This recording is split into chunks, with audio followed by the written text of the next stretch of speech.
A windless afternoon. The chair on the veranda hasn't moved. Dust gathers on the armrest. She sits. For a long time, nothing. Just the sound of fabric against wood. A cup of tea going cold. She touches the rim. Doesn't drink. "I didn't tell you before," she says. Not to anyone in particular. Not to the neighbors. Not to the reporters who used to wait by the gate. The jacaranda tree barely stirs. 1 year. 12 slow months of people guessing. They said it was sudden. They said it was fate. They said his heart simply gave up. She lets out a breath that sounds older than she is. It wasn't sudden. Silence again. Inside the house, his shoes are still by the door. Polished. Ready for a day that never came.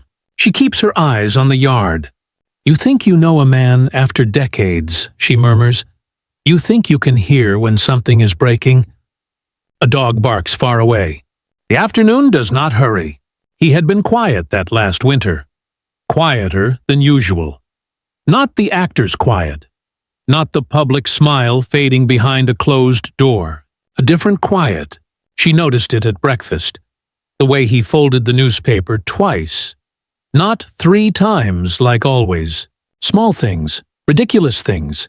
"I asked him," she says. "What is it?" He smiled. That careful smile. "Nothing," he told her. "I'm just tired." Tired. The word hangs in the air like a nail that was never hammered in. People think death arrives with noise, with sirens, with final speeches. It doesn't. Sometimes it sits at the edge of the bed. Sometimes it waits in the hallway. That night, he didn't want dinner. He said the food smelled too strong. She laughs now. A dry sound. "He always loved my cooking." The sky shifts a little. Still no wind. She remembers the hospital lights. Too white. Too clean. But she doesn't start there. Not yet. Instead, she talks about the garden. He had been standing near the roses. Hands in his pockets. Looking at nothing. "I thought he was thinking about a role," she says. "He used to rehearse in his head. But there was no script. No upcoming shoot. Just him. And that silence growing like mold behind the walls." She presses her fingers together. "They said it was his heart." She shakes her head. "It wasn't only that." A car passes outside, doesn't slow down. For a year she carried the other part. The part that doesn't fit in obituaries. He had known. Not the exact hour, not the exact minute. But he knew something was wrong long before the ambulance. He didn't want more tests, she whispers. He didn't want machines. She looks at the empty chair across from her. He said, "If it's my time, let it be my time." She had argued. Of course she had. "You don't get to decide that," she told him. "You don't leave me like that." He didn't answer. Just that smile again. A thin cloud crosses the sun. For months after he was gone, people praised his strength. They called him brave. They called him dignified. No one knew about the nights. The nights when he sat upright in bed, breathing slowly, counting. 1, 2, 3, as if he could bargain with his own chest. She heard it, pretended to sleep. "I was afraid," she admits. "Afraid that if I looked at him, it would become real." The tea is completely cold now. She finally takes a sip anyway. "It tastes like metal." "They think he collapsed without warning," she says. "That it was quick." She closes her eyes. It wasn't quick. There had been a morning, a gray one. He stood in the kitchen doorway, hand on the frame. "Come sit with me," he said. Just that. No drama, no trembling voice. She almost said she was busy. Laundry, dishes, life. But something in his face. She sits back deeper into the chair now, as if reliving the wait. "He was already saying goodbye," she says softly. Not in words, in the way he looked at the walls, at the clock, at her hands. I didn't want to see it. A long pause. Some truths don't explode. They settle, like dust on a veranda chair. The doctors later used terms, clinical words, technical explanations. She doesn't repeat them. "That's not why he died," she says. Another silence. He was tired of fighting. There. The sentence falls between them and the empty yard. He had been carrying something heavier than illness. The pressure. the expectations, the endless need to be strong. Everyone needed him to be Don, she says, but sometimes he just wanted to be a man who could rest. A bird lands on the railing, stays. She watches it. For a year I kept quiet, she says, because I thought protecting him meant protecting the story. But stories harden. They become statues. And he wasn't a statue. She wipes her cheek quickly, almost annoyed at herself. He told me that morning, she whispers, if I go, don't let them turn it into something pretty. The bird lifts off. The yard is still. She looks at the chair beside her, empty, and for the first time in a year, she lets the quiet stay without trying to fix it. 1 year, 365 days. She held the silence like a glass about to crack. Careful, too careful. People knocked.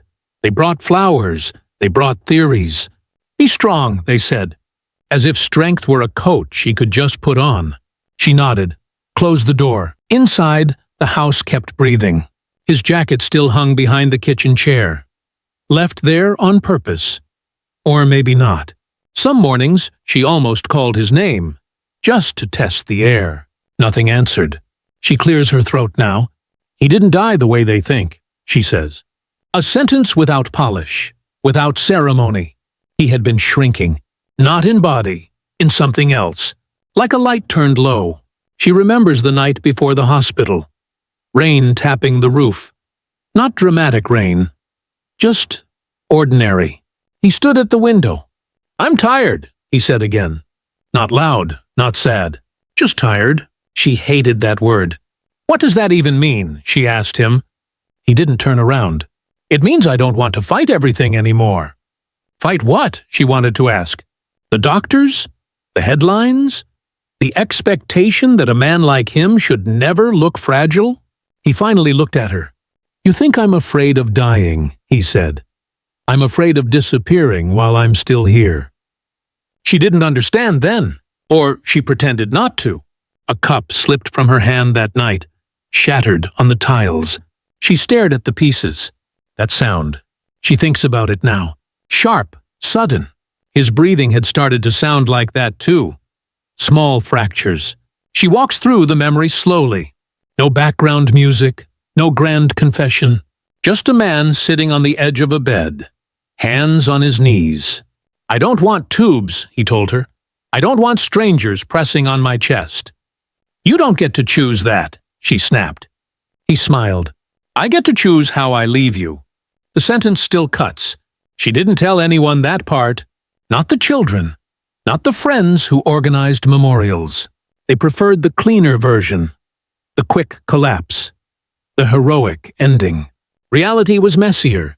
He had ignored the follow-up appointment. Cancelled it. She found the reminder card in his coat pocket weeks later. Folded. Soft from being touched too often. He knew, she says now. The wind almost rises.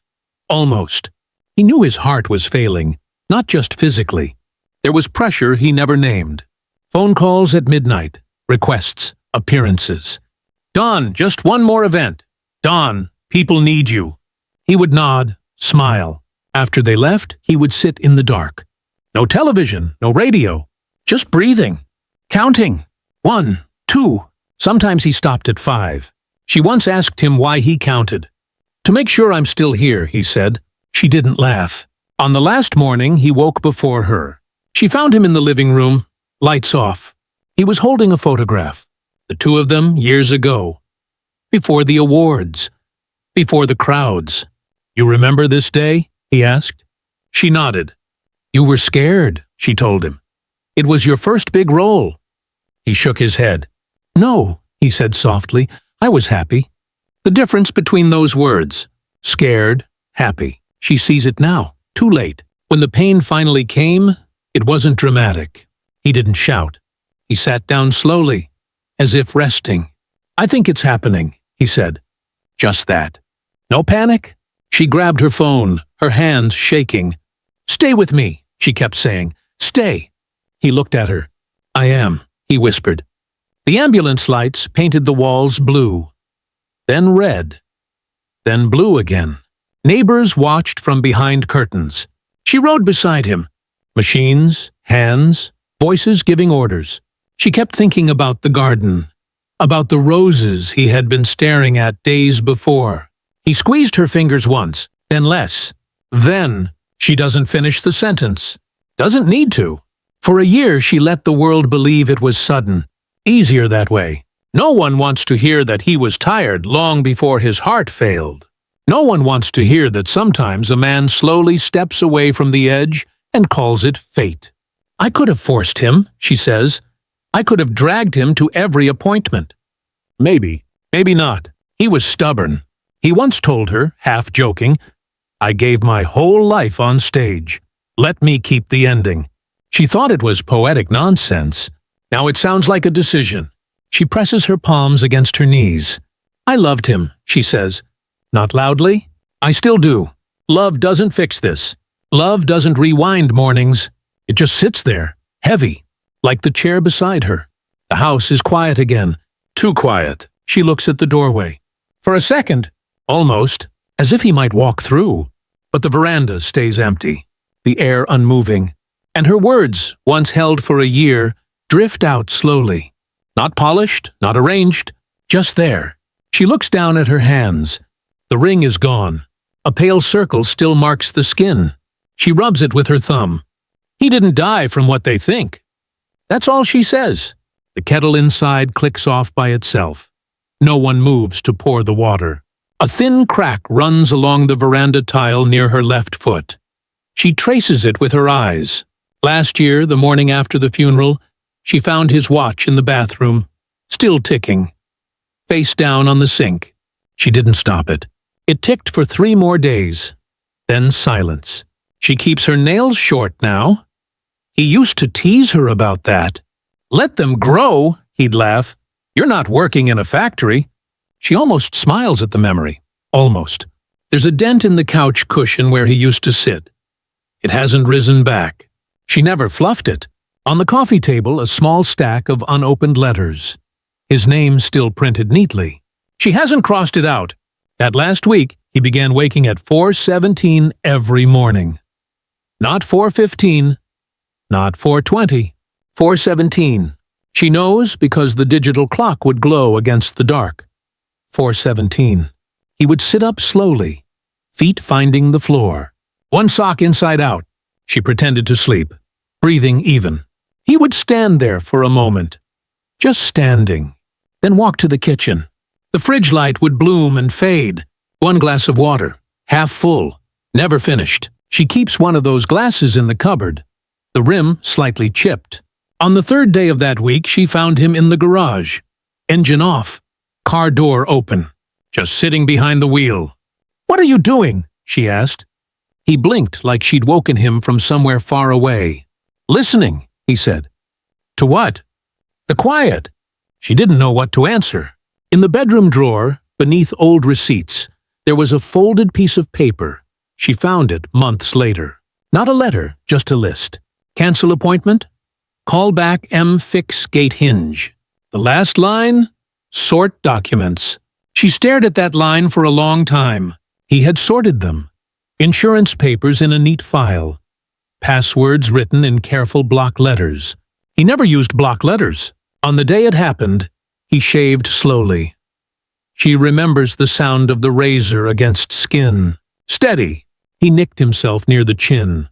A small bead of blood. She reached for a tissue. "It's nothing," he said. He pressed it there, held it too long. The radio was playing something soft in the background.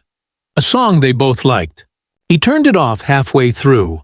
The remote still lies between the couch cushions. Batteries dead. She doesn't replace them. That morning he asked for toast. Extra butter. He usually avoided butter. She watched it melt into the bread. Yellow spreading. He ate slowly, chewed carefully. "You okay?" she asked. He nodded. Then, after a pause, "If I get tired today, don't be angry." She thought he meant a nap. She wipes her hands on her skirt now. There's a faint stain near the hem. Tea from last week. A neighbor's child rides past on a bicycle. The bell rings twice. Inside the hallway closet, His hat still hangs on the peg, tilted slightly to the left. She tried once to straighten it. It fell. She left it on the floor for a whole day. Couldn't bring herself to hang it back up. On the hospital form, under cause, the word was typed cleanly. Clinical. Short. She folded the paper in half. Then again. It sits in a drawer with old birthday cards. He had begun giving away small things weeks before. A book to a friend, a jacket to his brother. "This doesn't fit me anymore," he said. It fit fine. She found an envelope in the kitchen cabinet after he was gone. Cash inside. For repairs. He had written her name on it. Careful. That handwriting again. Too careful. She presses her palm flat against the table now. The wood is warm from the sun. He wasn't surprised, she says quietly. She stops there. A fly lands on the edge of her cup. She doesn't brush it away. In the bedroom mirror, there's still a faint streak where he once wiped steam with his hand. The mark never fully disappeared. She stands sometimes and places her palm over it. The shape almost fits. The day before he died, he asked her to open all the windows. "Let the house breathe," he said. The curtains lifted slightly, then settled. He stood in the doorway of each room, not saying anything, just standing. In the study, he touched the back of his chair, ran his fingers along the edge of the desk. She thought he was distracted. Now she remembers how long he stood there. Too long. On the bedside table, there's still a book with a receipt tucked inside as a bookmark. Page 142. She hasn't moved it. The receipt is dated 2 weeks before. He never finished the chapter. She looks down again at her bare finger. The pale ring of skin. "He didn't die from what they think," she repeats. Her voice thinner now. No explanation follows. Just the faint ticking of a wall clock inside the house. And the chair beside her, empty, not moving. Hospital corridor. Smell of antiseptic. White tiles too bright. He was lying there, eyes half open. But that isn't what stays with her. Not the machines. Not the nurse adjusting the drip. It's the sock. His left sock slightly twisted. Heel not aligned. She almost fixed it. Almost. Didn't. The monitor made a small clicking sound. Not dramatic. Just steady. She remembers thinking the room was too cold. Weeks earlier, garage light flickering. He's standing there with a screwdriver in his hand. Didn't fix anything. Just turning the tool between his fingers. "You should replace that bulb," she told him. He nodded. Never did. The bulb still flickers. Back to the hospital. Someone said her name. She didn't respond. She was staring at his hands. They looked smaller. He had strong hands. Actors' hands. Hands that held scripts, microphones, steering wheels. Now they were still. He had trimmed his nails the night before. She found the clippings in the bathroom bin. Careful, neat, as if he didn't want to leave a mess. Kitchen table, 3 weeks before. He pushed his plate away halfway through dinner. "I'm full," he said. He never left food. She wrapped it in foil, put it in the fridge. It stayed there until it spoiled. She threw it away alone. The day he cleaned out the drawer, old receipts, expired coupons. He sat on the floor, sorting. "Why now?" she asked. He shrugged. "Feels right." That was his phrase. Feels right. It didn't feel right to her. Night. Bedroom dark. He turned toward her. "If I go before you?" he began. She cut him off. "Don't." He didn't finish the sentence. The ceiling fan kept spinning. Later, in the hospital waiting room, someone offered her water. Paper cup. Too light. She crushed it in her hand without noticing. The doctor spoke softly. Words blurred. She caught only fragments. Long-term. Stress. Advanced. Advanced what? She doesn't repeat it. At home, after everything, she found his slippers by the bed. One upright. One on its side. She placed them together, then separated them again. It looked more honest that way. A memory from years ago. Beach trip, wind strong. He ran ahead of her toward the water. Laughing, she had to shout to be heard. "Slow down!" He turned, walking backward, grinning. "Catch up!" That image doesn't match the hospital bed. Doesn't match the quiet man counting breaths in the dark. Living room. He once sat there staring at the muted television, images flashing, no sound. She asked if he wanted her to turn the volume up. "No," he said. "I just want the light. Light without noise." A week before he died, he fixed the gate hinge. Finally, she heard the metal scrape, the steady tap of the hammer. When he finished, he wiped his forehead with his sleeve. "There," he said, as if something had been settled. She remembers how he stood afterward, not admiring the gate, looking at the street. Long, too long, hospital again. The nurse adjusted his blanket. She wanted to say he preferred it folded at the corner. Didn't say it. Her throat felt thick. He opened his eyes once more. Not wide, just enough. He looked past her shoulder, toward the window. There was nothing there, just glass, reflection. "He's resting," someone whispered. Resting.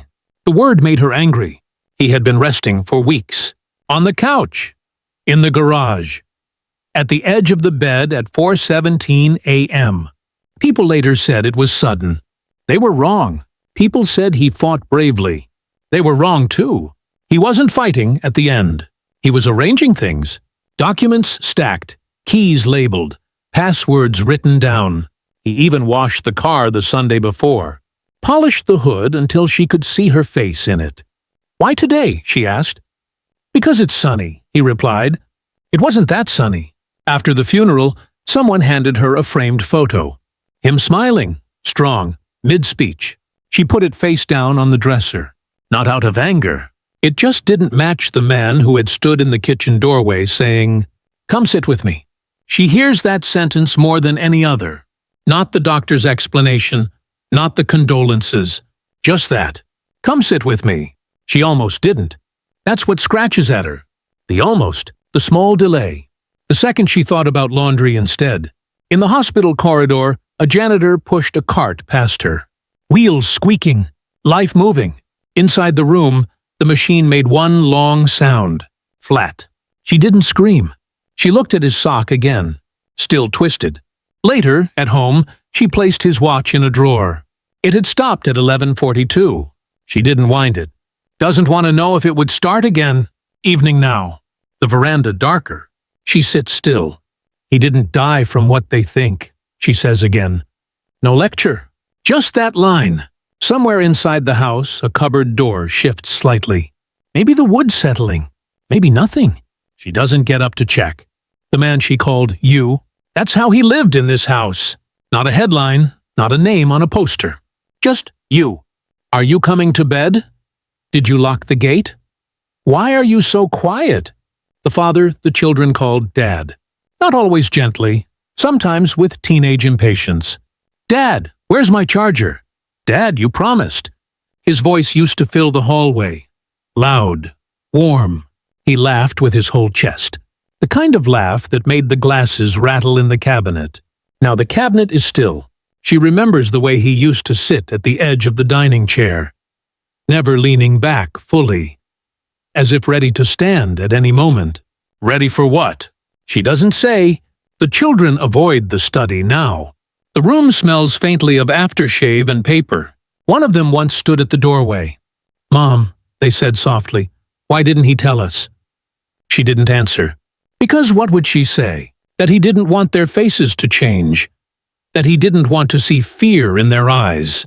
He kept joking even when his hands trembled slightly, pouring tea. She saw it. The tremor. Small.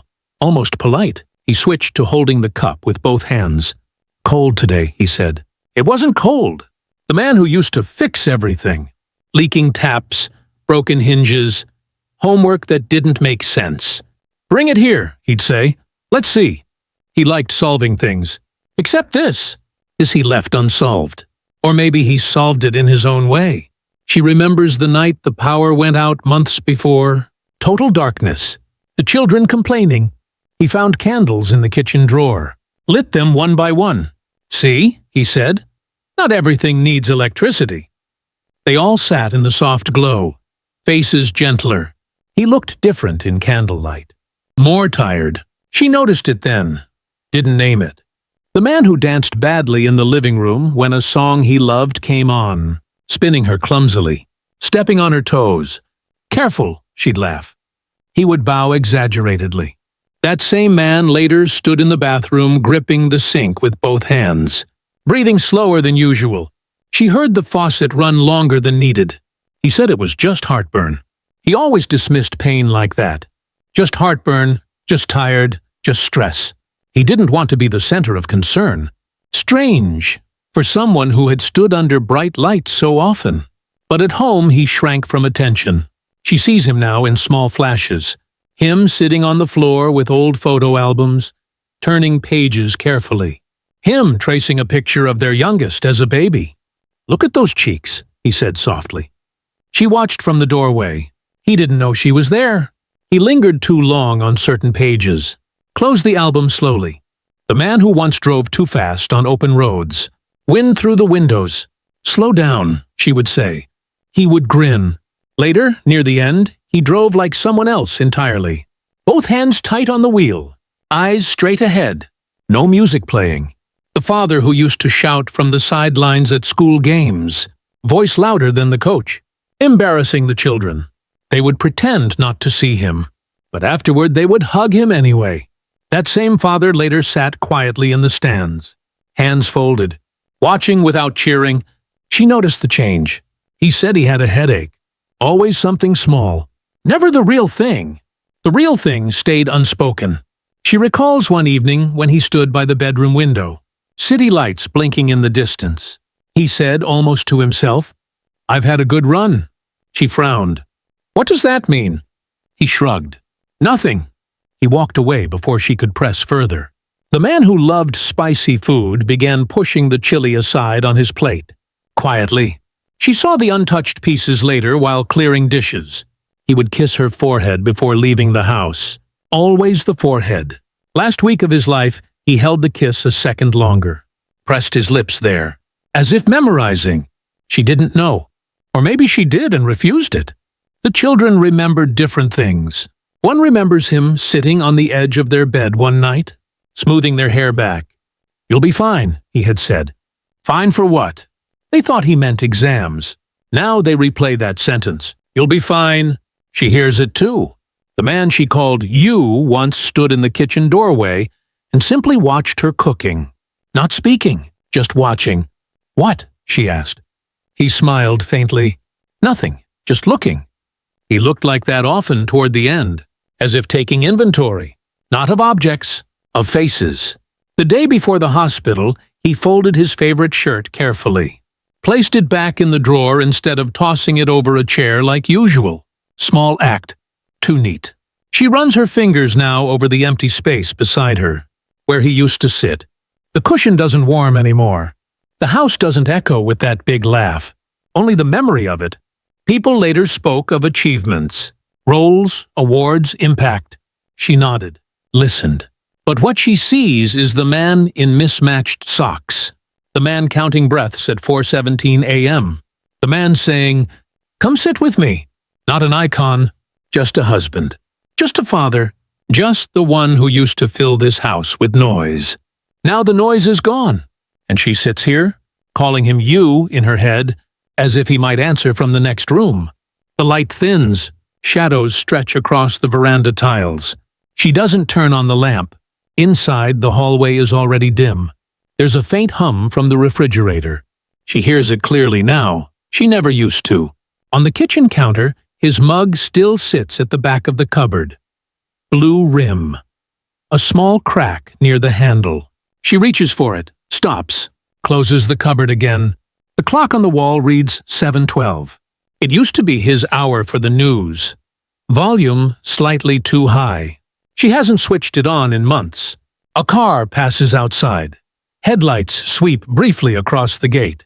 The gate hinge doesn't squeak anymore. He fixed it. It opens smoothly now.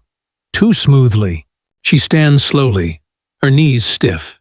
The chair scrapes against the floor. For a second, she looks at the empty one beside hers. It's angled slightly toward the street. As if waiting. She adjusts it, then moves it back to how it was. Leaves it. In the living room, the couch holds that faint dent.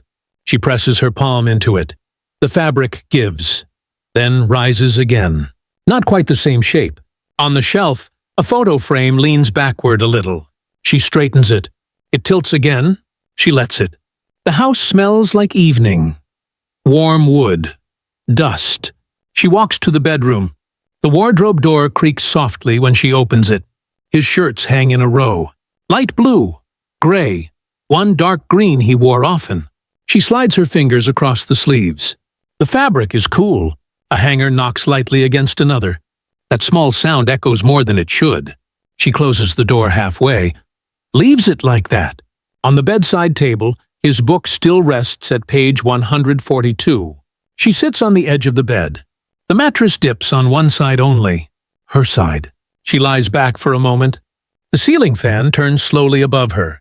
She stares at it. Once he had complained about the wobble. It's not balanced, he had said. He meant to fix it. Never did. The wobble is still there. A soft, uneven rhythm. She listens to it. Tick, turn, tick. In the bathroom, the mirror still holds that faint streak, where he wiped steam with his palm. She stands in front of it. Her reflection looks smaller somehow. She lifts her hand, places it over the faded mark. Doesn't wipe it away. In the drawer, the folded hospital paper rests beneath old birthday cards. She pulls it out. Doesn't open it. Just holds it. Then slides it back. From the children's room comes the soft glow of a phone screen. A door closes gently. No raised voices, no laughter. The house has learned quiet. She walks back to the veranda. Night has settled fully now. The streetlight flickers once, then steadies. Moths gather around it. She lowers herself into her chair again. The other one remains empty, facing the gate. The gate remains closed. A stray breeze finally moves through the yard. The leaves rustle for a moment, then stop. She wraps her arms around herself. Not cold, just habit. From somewhere down the road, a dog barks once. Silence returns. She looks at the chair beside her. Doesn't touch it this time. Just watches it. The night grows thicker. The chair stays turned toward the gate. No one comes through. I didn't speak for a year, she says again, then stops. I didn't. Her voice sounds unfamiliar to her. Dry. Like it hasn't been used properly. She rubs her palms together. It wasn't because I didn't know. A pause. Longer than she expects. It was because I was afraid. The word sits there. Afraid. She nods to herself, as if agreeing. I was afraid if I said it out loud, it would become permanent. She searches for another word. Doesn't find one. Permanent is enough. A motorbike passes, fades. I kept thinking maybe I imagined it, she says. Maybe I read too much into the small things. Small things. The way he folded his clothes that last week? Neatly. Too neatly. The way he stood in doorways. Just stood. I thought I was being dramatic, she adds quickly, almost apologizing to the air. She leans forward, elbows on her knees. I knew he was sick. Of course I knew. She laughs softly, shakes her head. But that wasn't the whole truth. She presses her lips together. He had decided something. The sentence feels heavy. I don't know when. I don't know exactly when. Her fingers tap lightly against her thigh. Maybe in the garage. Maybe in the kitchen. Maybe that morning at 4:17. She repeats it. 4:17. As if it means something only she understands. I would hear him breathing, she says, not struggling, just measuring. Measuring. That's what it sounded like. She closes her eyes briefly. I should have said something stronger. Not, are you okay? Her mouth twists. Of course he wasn't okay. Another pause. I should have said, don't you dare leave. Her voice cracks slightly, not dramatic, just a thin fracture. But I didn't. She shrugs. Small movement. I made tea instead. She looks at her hands again. I made tea like that would fix anything. I keep thinking about the way he looked at the window in the hospital. She swallows. He wasn't looking at me. That part hurts. She doesn't explain why. I wanted him to look at me. Just me. Her shoulders lift. Fall. But he was somewhere else already. She lets that sit. A dog barks again in the distance. I told the children it was quick, she says. I told them he didn't feel much. Her eyes drift toward the dark yard. I don't know if that's true. I don't know. The repetition doesn't bother her. I keep replaying that morning. She leans back. He asked me to sit. Her mouth tightens. I almost said no. The words come out barely above a whisper. I almost said I was busy. She presses her fingertips into her temples. I would have missed it. Missed what? She doesn't finish. I'm not brave, she says suddenly, as if correcting someone who accused her of being strong. I just kept quiet. She nods. It's easier to keep quiet. She repeats it. Easier. But it grows inside you. She stops, shakes her head slightly. No, I'm not explaining. A faint smile crosses her face. Gone quickly. I knew. Her voice softens. I knew he was letting go. The phrase sounds awkward, too big. She tries again. He wasn't fighting anymore. Better. That's what I mean. Her hand moves as if brushing something away. I didn't want to see it. I didn't want to be the one who saw it first. She exhales slowly. If I didn't name it, maybe it wasn't real. That's stupid. She says it plainly. Stupid. She looks at the empty chair. You left me with the knowing, she murmurs. Not angry, not gentle either. Just tired. You left me with it. Silence folds around her. I didn't speak because if I said he chose not to fight harder, people would misunderstand. She frowns slightly. They'd think I meant he didn't love us. Her head shakes. No, he loved us. Immediate, firm. That's the problem. He loved us so much he didn't want us to see him break. Her voice thins again. I think he was already breaking. The word echoes faintly. Breaking. She presses her palms flat against the arms of the chair. I didn't know how to hold him together. A long breath leaves her. I'm still not sure I could have. She looks up at the sky. No stars visible. Clouds, maybe. I didn't speak for a year, she repeats softly. Then quieter. Because once you say it, you can't take it back. And I wasn't ready.